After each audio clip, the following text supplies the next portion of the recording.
She stood at the edge of the grand hall, a thin figure with tangled hair and hungry eyes. Her clothes were worn, her shoes scuffed, and yet there was something in her posture, something that didn't belong to the streets. "Darling," came the cold, polished voice of Victoria Sterling again, dripping with condescension.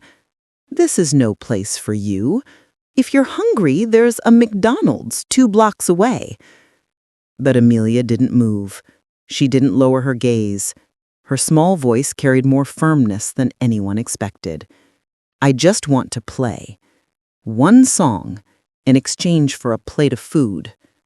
Laughter rippled through the crowd of wealthy patrons. A man in a navy blue suit smirked. "She thinks she can play the piano? She probably doesn't even know which key is C." Another woman shook her head in pity. "These children watch a movie and think they can do anything." Yet Amelia stood her ground. Her thin fingers twitched unconsciously, as if already playing an invisible keyboard only she could hear. There was dignity in her silence, confidence where none should exist. From the back of the hall, Dr. Robert Chun, a world-renowned pianist and judge of national competitions, watched intently. He had seen hundreds of young hopefuls, but rarely had he witnessed eyes like Amelia's, eyes that clung to the piano with reverence, with recognition. "Victoria," Dr. Chun murmured, "maybe we should let her play. We're here to support young talent, after all." Victoria laughed, sharp and cruel. "Look at her, Robert. Children like that don't have access to music education. It's impossible." Impossible. That was the word. What no one knew was that Amelia had spent the first 8 years of her life in a house where music was as necessary as breathing.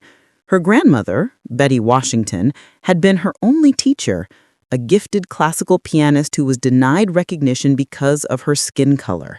Betty's passion became Amelia's lifeline, and even after Betty's death, when Amelia was lost to the foster care system, the music never left her. She carried it like a hidden flame. Victoria crossed her arms, a predator savoring the game. "Very well, dear," she said loudly, ensuring every guest could hear. "Since you insist, let's make a deal." The crowd leaned in, sensing the cruelty about to unfold. "You may play, but under conditions. First, we will choose the song. Second, if you play well, I will personally pay for a full dinner. But when you fail miserably, as you surely will, you will leave and never return." Laughter and whispers filled the room. Amelia didn't flinch. She heard her grandmother's voice echoing inside her. "When they try to belittle you, let the music speak. Music knows no lies. Music knows no prejudice." "I accept," Amelia said softly. Victoria turned, her eyes landing on James Morrison, a mediocre pianist desperate to impress. What piece should she play? James smirked. "Beethoven's Furelise. Everyone tries it. If she knows anything at all, she should manage." The crowd chuckled knowingly, a beginner's trap disguised as a simple song. Amelia walked toward the piano. Each step carried a quiet determination that unsettled the room.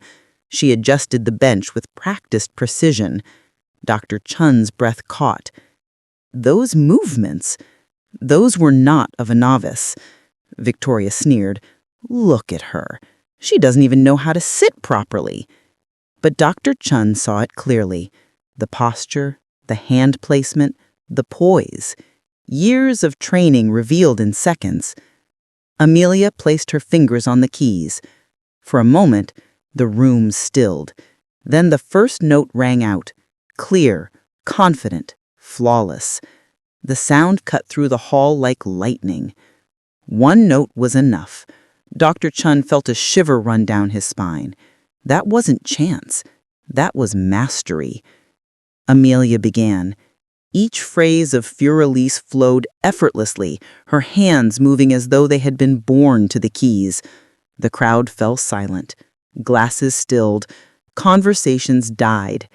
Even the waiters stopped mid-step, entranced. This was not a child fumbling with borrowed notes. This was an artist, a storyteller. Every pause, every swell of sound carried the weight of years, of loss, of love, of resilience. By the time Amelia reached the climax, the hall was trembling with silence. Not one laugh remained, not one doubt dared breathe. When the final notes faded into the stillness, Amelia kept her hands poised, savoring the sacred bond between her and the instrument. Then she turned to face them. No longer a timid beggar girl, but an artist who had just rewritten every prejudice in that room. Dr. Chun began to applaud, a single sound that soon became thunder as the hall erupted in ovation. Some cheered with tears in their eyes. Others clapped hesitantly, ashamed of what they had believed only minutes earlier. Victoria's world collapsed.